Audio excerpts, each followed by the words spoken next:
this one, it's called the path we don't yet take. I can feel how it longs to be entered upon. It calls to me with a cry and an ache as we go along this one, and we live. We go to the castle, and I had a copy of my father's book with me, and we're at the castle, and I'm handing the book to President Havel, and he says, "I know who you are, you're Mrs. Fulbright." And I said, "No, I'm Mrs. Albright."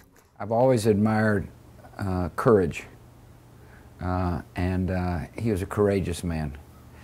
He also was a visionary.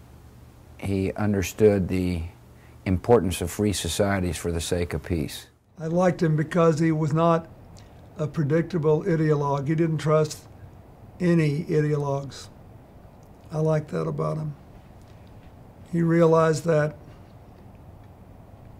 democracy was a state of mind and a way of doing things that was more than the absence of communism and more than just having a vote. Well, I don't think Havel and Valenza could have had the reactions if it had not been for Reagan and Mrs. Thatcher. But I think Havel and Valenza deserve the ultimate credit. He came in walking down the aisle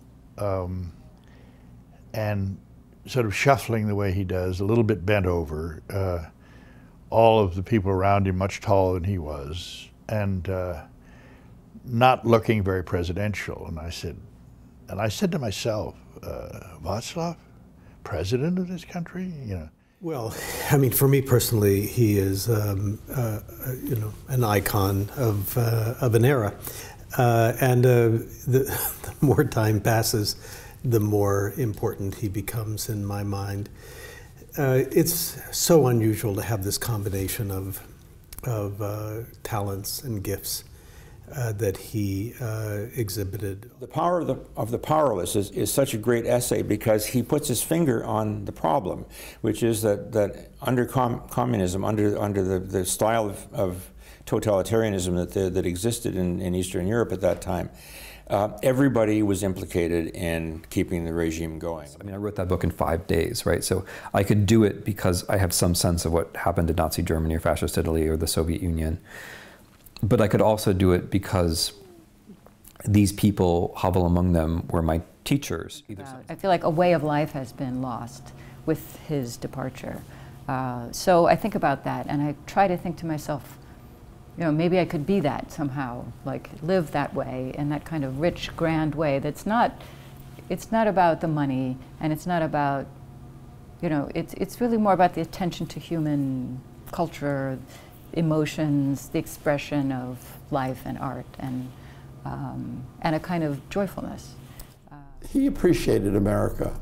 He appreciated what I would call the real America, the America of our Declaration of Independence, the America of our Constitution, the America of the core values that we represent, but sometimes we forget, and maybe he helps us remember those values.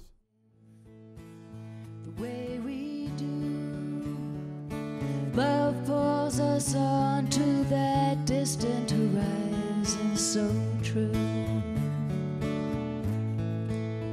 I knew a man, he lived in jail, and his tale is often told. He dreamed of that line that we call the divine, and when he was free, he led his country. Yes, he taught